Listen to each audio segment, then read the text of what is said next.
तेव्हा काय रेट पडायचा? मोठा पडायचा 25-26. हा. आता पडतो 34-35. किती लिटर दुधाची? 20 लिटर दुधाची. म्हणजे सकाळी 20 काय पूर्ण दिवसात? मला पूर्ण दिवसात 20 लिटर. म्हणजे 20 लिटरची गाई आहे आपली, बरोबर. आता त्यांनी आम्हाला 20 लिटर वाढलंय ना, हा.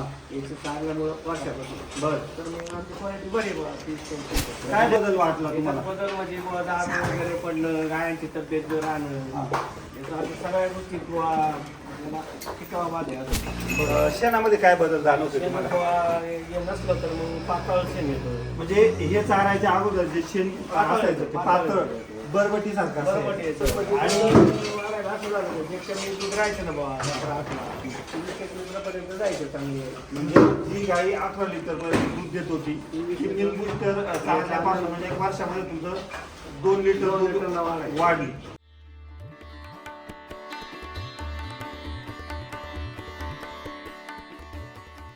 सर नमस्कार. नमस्कार. तुमचं इथलं नाव आणि पत्ता सांगा. तर इथलं नाव सारी नंबर 1 अमरी. नाव सांगा तुमचं पूर्ण. कदम साहेब, आज आपण तुमच्या गावात आलोय, बरोबर, आणि तुमच्या गोठ्यामध्ये.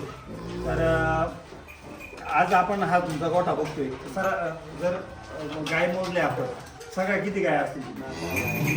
11 गायी, बरोबर. त्याच्यात लहान म्हणजे लहान या सोडून 12-13. म्हणजे सगळे जनावर जर धरले लहान मोठे तर 14 जनावर आहेत, बरोबर. तुम्हाला बूस्टर वापरल्यानंतर आणि वापरायच्या आधी ज्या समस्या होत्या, वापरल्यानंतर त्या समस्यांमध्ये काही बदल झाले का? बदल झाला ना बुवा. आता आपण मी पावडर मेंढर वगैरे चालली हा. तर गाय जमताना बुवा अंगिंग नाही पडत हा. वगैरे बुवा असं.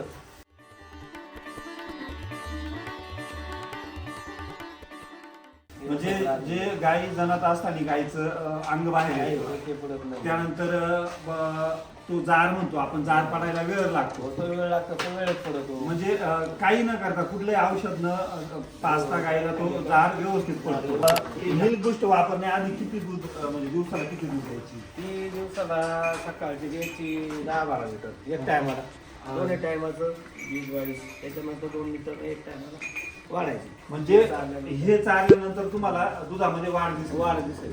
म्हणजे कमीत कमी एका गाईमध्ये किती लिटरची वाढ झाली? 2 लिटरची वाढ व्हायची. 2 लिटरची वाढ झाली. आणि तेव्हाची फॅट SNF आणि आता तुम्ही हे चालताय 1 वर्षापासून, आताची फॅट SNF काय करता? हे स्नेप काय मला 3-4 लागायचा, कधी 3-2 लागायचा. तेव्हा काय रेट पडायचा?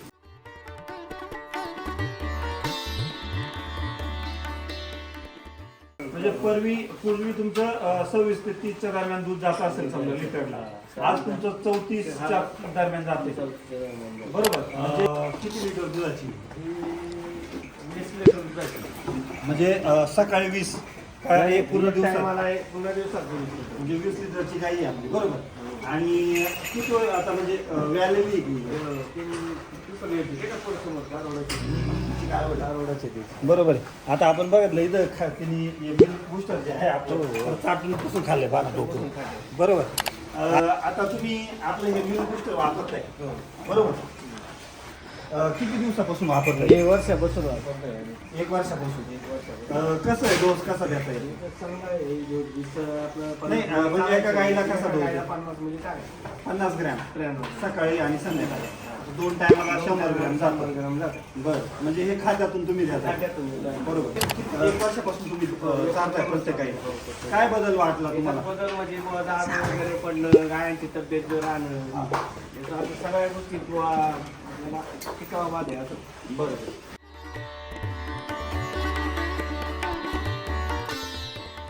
आता आपण खाली हे शेण बघतोय. शेणामध्ये काय बदल जाणवतोय शेण तुम्हाला? बुवा हे नसलं तर मग पातळ शेण येतं. म्हणजे हे चारायच्या अगोदर जे शेण असायचं ते पातळ बरबटी सारखं बरोबर असायचं. यायचं. आणि त्याच्यामध्ये सगळा चारा पण यायचा. म्हणजे आपण जर ते हातावर घेऊन हे केलं कुकरलं तर त्याच्यामध्ये सरबटपणा जास्त आपला सगळ्याला चारा त्या शेणामध्ये राहायचा. आज आपण हे शेण आता हे शेण दिलेलं आहे, बरोबर. या ठिकाणी आपण बघतोय पूर्णपणे ते बारीक शेण आहे. बारीक शेण झाले आणि घट्ट आहे, पोती पडली. बरोबर ही त्वचा आहे जनावरांची. त्याच्यामुळं त्वचाची चांगली आहे, चुकून लागली. म्हणजे सुरुवातीला हे चारायच्या अगोदर तुम्ही कधी म्हणजे गाईच्या शरीरावरून अंगावरून हात फिरवला होता? हो बरोबर. ते केस वगैरे आधी लागत असतील हो केस लागायचे ना आधी, आता म्हणजे चारा सुरू केल्यावर कमी लागायचे. म्हणजे चमक वाढली तुमच्या गाईच्या त्वचेची. बरोबर. त्यानंतर गाईची तब्येत बघा ना तुम्ही. म्हणजे आज आपण बघतो की या सर्व गाई दूध उत्पादनासाठी आपण जास्तीत जास्त करून जर्सी गाई पाळतो आणि दूध म्हणजे दुधासाठी पाळलेल्या असतात. त्यामुळे काही गाईंच्या तब्येती जर बघितल्या समजा तर तब्येती वीक झालेल्या असतात. बरोबर. कारण त्यांचं दुधामध्ये ते कॅल्शियम वगैरे जे आहे शरीरातलं कमी होऊन जातं. त्याची कमी होते, झीज होते. बरोबर. त्यामुळे त्या गाई वीक दिसतात. पण आज सगळ्या गाई पहा तुम्ही, एकही गाई तुम्हाला त्या पद्धतीनं त्या टाईपची दिसणार नाही.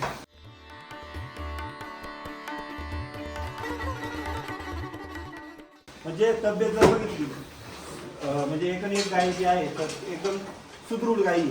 बरोबर.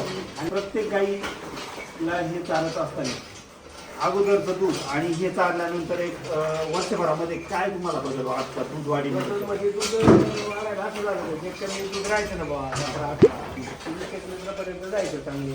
म्हणजे जी गाई 18 लिटर पर्यंत दूध देत होती ती मिल्क बूस्टर चालल्यापासून म्हणजे एक वर्षामध्ये तुमचं 2 लिटर वाढली. बरोबर. आता दुधात वाढ झाली. पहिले भाव काय मिळायचे? आम्हाला मिळायचे 35-26. अच्छा.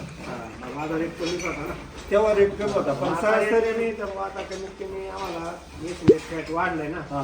याचं चालल्यामुळं वर्षापासून. बर. तर मग आमची क्वालिटी बरी बघा 30-35. म्हणजे इतरांपेक्षा आता जे इतर दूध उत्पादक शेतकरी जे दूध आणत असतील तुम्ही बघत असाल त्यांच्या आणि ते तुमच्या रेटमध्ये किती क्वालिटीमध्ये बराच फरक पडतो. 2 रुपयाचा 1 रुपयाचा. म्हणजे लिटर मागे 2 रुपये सरासरी 2 रुपयाची वाढ आहे तुमच्या दुधामध्ये दुधाला घेतली. तर त्याचं कारण काय की एसएनएफ फॅटी वाढली. बरोबर. मुक्त वाट्याचा काय म्हणजे काय फायदा? काय बाबा आपलं असंच मोकळे हात पाय मोकळे वाटते सगळं याम बिम होतं त्यांच्या बाकी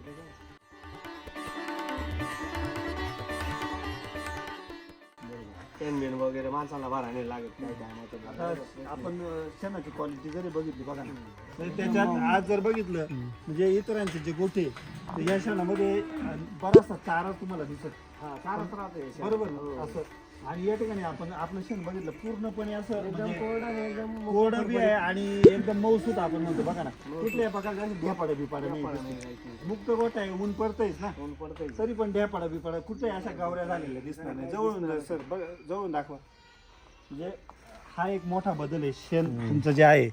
तर चांगलं पचन झाल्यामुळे शेणाची क्वालिटी जी आहे त्याचं बारीकपणा चिकनपणा त्याच्यात वाढतो आणि बारीक ठोसर त्या ठिकाणी शेण होतं. या ठिकाणी आपण शेण टाकले बाहेर हा उकिडा आहे आपला है ना. बरोबर. म्हणजे सर्व शेण तुम्ही इथं आणून टाकलं.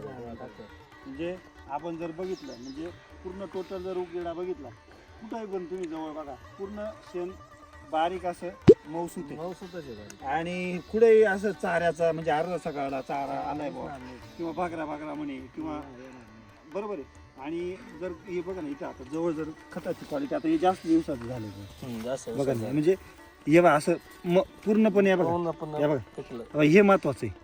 हे बघा ना म्हणजे हे वरून आता उन्हाळ्याने थोडं वाढणारच आहे पण 2-3 महिने झाल्यानंतर ही जी क्वालिटी आहे आता मी तुम्हाला दाखवलं.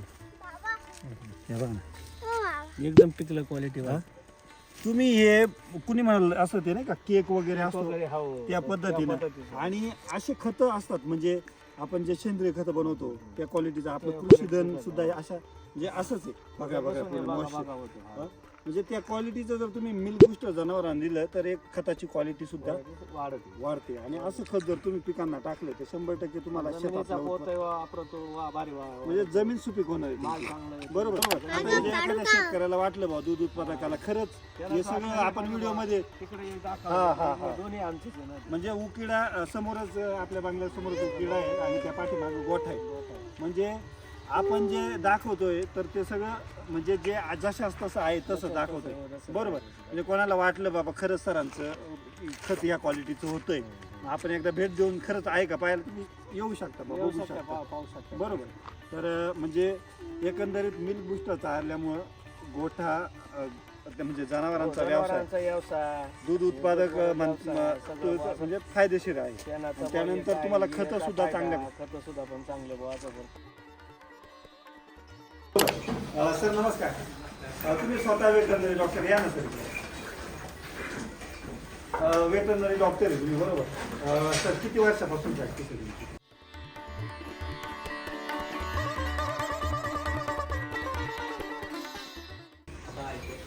6 वर्षाचा अनुभव आहे या क्षेत्रामध्ये. आणि गोठा किती वर्षापासून आहे तुमचा? 15 वर्षाचा अनुभव आहे गोठ्यामध्ये. आता जास्त बरोबर. मला एक सांगा, आता 1 वर्षापूर्वी तुम्ही हे मिल्क बूस्टर एसबीटीचं चालू केले सर्व जनावरांना काहींना, काय बदल जाणवतात तुम्हाला त्या चारल्यापासून? काय बदल जाणवतात जे तुमच्या पेशामध्ये म्हणजे तुम्हाला इतर गोठ्यामध्ये आणि तुमच्या गोठ्यामध्ये एकदम प्रामुख्याने समजून येतात तो असे बदल? दूध वाढलं, स्वतःची आली गायांचं हां, म्हणजे गार बीर वार पडतो तो. म्हणजे याच्या आधी आता तुम्ही डॉक्टर आहे, जनावर वेल्यानंतर जार पळायला जो वेळ घेतो किंवा परिणामी तो पडत नाही, आपण तो वेळ घेतल्यानंतर जाळ्याला वेळ लागून तो हाताला कधी कधी काढावा लागतो. किंवा मग आपण त्याला लिक्विड वगैरे काही ना काहीतरी पाजतो ते, बरोबर? हे चालल्यानंतर हाताने हे काढावं हे लागतं. चालल्यानंतर तशी वेळ आली का तुम्हाला नाही. लिक्विड वगैरे द्यायची? नाही, गार पाडण्यासाठी नाही काहीच देत नाही. नाही. त्यानंतर बऱ्याच जनावरांमध्ये अंग वगैरे बाहेर येण्याचा प्रॉब्लेम असतो वेतीवेळी, बरोबर? असं कुठल्याही एक तुमच्या एवढ्या 14 काही म्हणजे काही कुठं जाणवलं काय नाही, वर्षाला? एवढ्या गोष्टी करत नाही. म्हणजे इथून पाठीमागचा काय अनुभव? चालतंय. म्हणजे एकदा तो अनुभव आलेला आहे तुम्हाला, पण आता ह्या वर्षामध्ये अजून तो अनुभव नाही. दुधाच्या गायी आहे, त्यानंतर म्हणजे दोन उशीर वगैरे झाला किंवा काही कारणास्तव सणांना आपलं हे होतं, मास्टायटिस होतं, नाही, तो पण नाही. तर तुम्हाला या वर्षभरामध्ये वर्षभरामध्ये याच्या अगोदर म्हणजे तुम्ही घरचे जरी डॉक्टर आहे पण तरी तो आजार तुम्ही गोठ्यामध्ये तुमच्या होत होता, पण ह्या वर्षी तुम्हाला जाणवला नाही. म्हणजे दवाखान्याच्या बाबतीत जर असं म्हणायला हरकत नाही का फक्त डॉक्टरची गरज SBT वापरत असणाऱ्या गोठ्यामध्ये फक्त गाई भरण्यापुरतीच आहे? म्हणजे खरं आहे का? आपण प्रत्येक व्हिडिओमध्ये सांगतोय आवर्जून.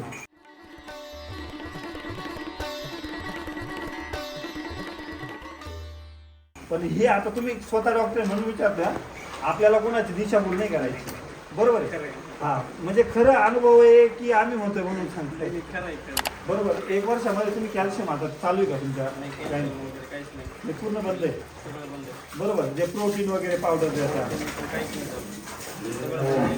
फक्त milk biscuit. अच्छा, म्हणजे जर तुम्ही हे दिलं तर तो खर्च वाचणार. वाचणार. त्यानंतर तुम्ही याच्यापूर्वी समजा तुमच्या गोठ्यामध्ये शेणाचा वास यायचा, आता काही तसा प्रकार होतो का वास वगैरे किंवा डास वगैरे याच्या आधी तुमच्या गोठ्यामध्ये होते का? 1 वर्षापूर्वी 2 वर्षापूर्वी समजा डासांचं प्रमाण आई बाई पण. मग गोठ्यामध्ये नाही.